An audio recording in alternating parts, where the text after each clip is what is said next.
1857।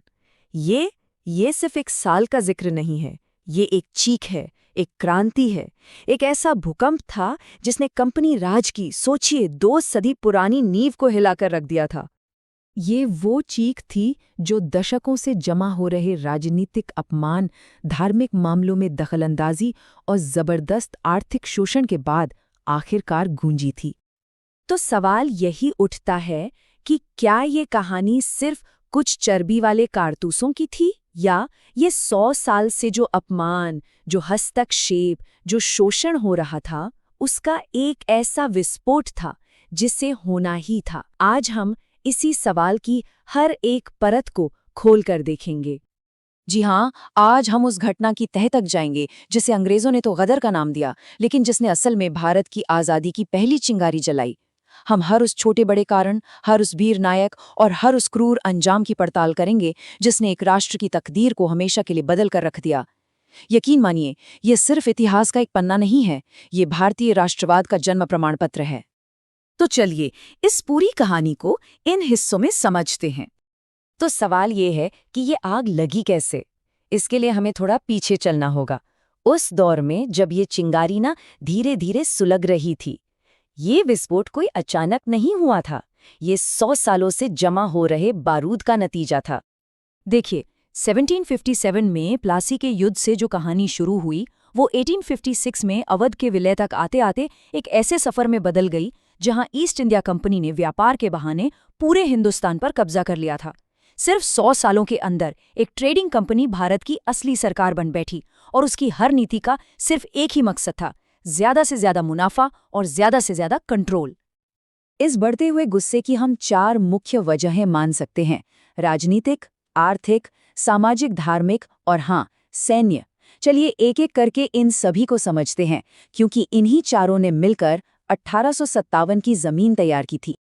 तो सबसे पहले बात करते हैं राजनीतिक अपमान की, और इसका सबसे बड़ा हथियार था लॉर्ड डलहौजी का व्यपकत का सिद्धांत, यानी डॉक्ट्रिन ऑफ लैप्स। ये सीधी सादी हड़प नीति थी और कुछ नहीं। मतलब कि अगर किसी राजा का अपना सगा बेटा नहीं है तो उसका राजपाट, उसकी रियासत, सब कुछ कंपनी का हो जाएगा। ये भारतीय शासकों की आज़ादी पर, उनके मान सम्मान पर और उनकी परंपराओं पर एक सीधा हमला था। और इस नीति का असर देखिए, सतारा, झांसी, नागपुर, एक एक करके कई रियासतें अंग्रेजी साम्राज्य का हिस्सा बना ली गईं। अवध को तो कुशासन का बहाना बनाकर हड़प लिया, जबकि वहां के नवाब हमेशा से अंग्रेजों के वफादार रहे थे। जरा सोचिए, झांसी की रानी लक्ष्मीबाई जैसे शासकों के मन में कितनी कड़वाहट भर गई होगी जब उनके गोद लिए हुए बेटे के अधिकार को सिरे से खारिज कर दिया गया और उनकी रियासत छीन ली गई। ये सिर्फ जमीन का एक टुकड़ा नहीं था, ये उनकी पहचान थी। अब आते हैं आर्थिक शोषण पर। अंग्रेजों की नीतियां भारत का खून चूसने जैसी थीं। उनकी परमानेंट सेटलमेंट जैसी टैक्स व्यवस्थाओं ने किसानों को कर्ज के ऐसे बोझ के नीचे दबा दिया जिससे निकलना नामुमकिन था। उनके व्यापार के नियमों ने भारत के सदियों पुराने कपड़ा उद्योग और दस्तकारी को तबाह करके रख दिया, क्योंकि इंग्लैंड की बनी सस्ती चीजों के आगे टिकना बहुत मुश्किल था। जमींदार अपनी जमीनें खो रहे थे और आम आदमी गरीबी में धंसता जा रहा था। पैसा भारत से इंग्लैंड जा रहा था और यहाँ सिर्फ भुखमरी और गुस्सा बढ़ रहा था।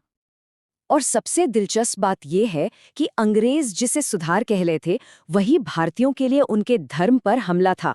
सती प्रथा का अंत करना हो या विधवा पुनर्विवाह को कानूनी बनाना, अंग्रेजों को लगा कि वो भारत को सभ्य बना रहे हैं, लेकिन आम भारतीयों को लगा कि ये उनके धर्म और समाज का एक सीधा हमला है। उन्हें डर था कि ईसाई मिशनरियों के जरिए, रेलवे और स्कूलों के जरिए अंग्रेज सबको ईसाई बनाना चाहते हैं। ये संस्कृतियों का टकराव था, जहां एक का सुधार दूसरे के लिए विनाश था। और अब आते हैं सेना पर, जो इस पूरे विद्रोह का केंद्र बनी। भारतीय सिपाही, जो कंपनी की सेना की रीढ़ की हड्डी थे, वो खुद शिकायतों के बोझ तले दबे हुए थे। उन्हें तनख्वाह कम मिलती थी, प्रमोशन के मौके ना के बराबर थे और अंग्रेज अफसर उनके साथ नस्लीय भेदभाव करते थे।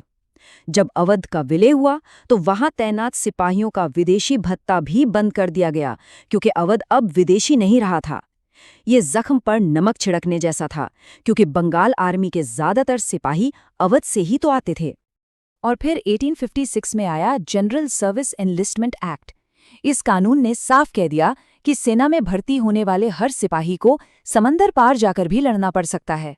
अब उच्च जाति के हिंदू सिपाहियों के लिए ये धर्म भ्रष्ट होने जैसा था। समंदर पार करना मतलब अपनी जाति खो देना। इस एक कानून ने उनके मन में बैठे सबसे गहरे डर को सच साबित कर दिया कि अंग्रेज वाकई उनके धर्म को नष्ट करना चाहते हैं। और फिर वो आखिरी चिंगारी गिरी जिसने बारूद के इस ढेर में आग लगा दी। नई एनफील्ड राइफल आई और उसके साथ आए नए कारतूस। इन कारतूसों पर जो ग्रीस लगी थी उसे लेकर एक अफवाह तेजी से फैली कि ये गाय और सूअर की चर्बी से बनी है। अब राइफल लोड करने के लिए कारतूस को दांत से काटना पड़ता था। हिंदू और मुसलमान दोनों सिपाहियों के लिए ये उनके धर्म पर एक सीधा हमला था। अब बात सम्मान या पैसे की नहीं थी, अब बात धर्म की थी, और धर्म के लिए वो मरने मारने को तैयार थे। और बस इसी एक चिंगारी से वो आग भड़की जो मेरठ से शुरू हुई और दिल्ली समेत पूरे उत्तर भारत में फैल गई। चलिए अब देखते हैं कि ये विस्फोट हुआ कैसे और कैसे एक चिंगारी ज्वाला बन गई। कहानी की शुरुआत 29 मार्च को बैरकपुर में मंगल पांडे के विद्रोह से होती है, जब उन्होंने अकेले ही अंग्रेज अफसरों पर हमला कर दिया। उन्हें फांसी दे दी गई, लेकिन उनकी शहादत की खबर आग की तरह फैल गई। अप्रैल के महीने में अंबाला और आगरा में असंतोष की आग सुलगती रही, लेकिन असली धमाका हुआ 10 मई को मेरठ में। मेरठ में जब 85 सिपाहियों ने उन कारतूसों को इस्तेमाल करने से मना कर दिया, तो उन्हें सजा देने के लिए पूरी छावनी के सामने जलील किया गया। उनकी वर्दियां फाड़ी गई, उन्हें बेड़ियों से जकड़ा गया। ये अपमान उनके साथी सिपाहियों से बर्दाश्त नहीं हुआ। उसी रात उन्होंने जेल तोड़ दी, अपने साथियों को आजाद कराया, अंग्रेज अफसरों को मार डाला और दिल्ली चलो का नारा लगाते हुए दिल्ली की ओर निकल पड़े। ये सिर्फ एक सजा का बदला नहीं था, ये अंग्रेजी हुकूमत को एक खुली चुनौती थी। मेरठ की ये आग बहुत जल्द कई शहरों में फैल गई। दिल्ली, कानपुर, लखनऊ, झांसी और बिहार, ये सब इस विद्रोह के मुख्य केंद्र बने। और हर जगह की अपनी एक कहानी थी, अपने नायक थे और अपना एक अलग संघर्ष था।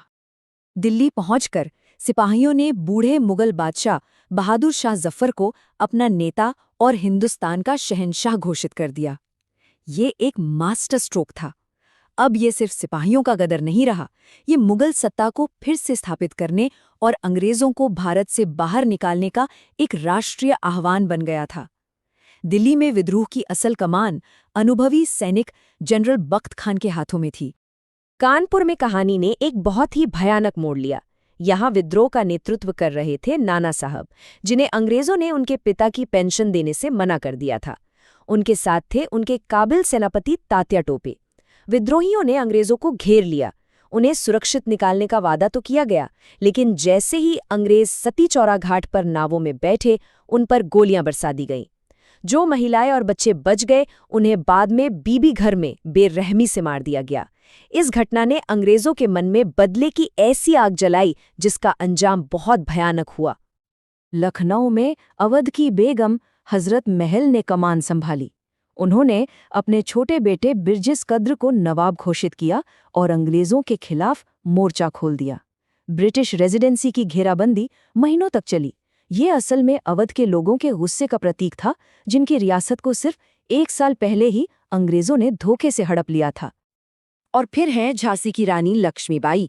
वो अपने राज्य को वापस पाने के लिए लड़ी। उन्होंने पुरुषों के लिबास में अपनी सेना का नेतृत्व करते हुए जिस बहादुरी का प्रदर्शन किया, उसने उन्हें इतिहास में हमेशा के लिए अमर कर दिया। लड़ते लड़ते ग्वालियर में उनकी शहादत हुई और वो भारतीय स्वतंत्रता संग्राम की सबसे महान किरदारों में से एक बन गई। इनके अलावा भी कई नेता थे।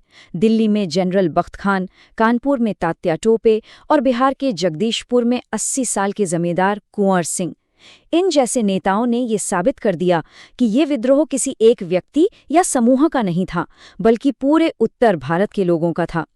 कुंवर सिंह ने तो अपनी उम्र के बावजूद अंग्रेजों को गुरिल्ला युद्ध में कई बार हराया था। विद्रोह की आग जितनी तेजी से फैली थी, अंग्रेजों ने उसे उतनी ही बल्कि उससे कहीं ज्यादा बेरहमी और क्रूरता से बुझाया।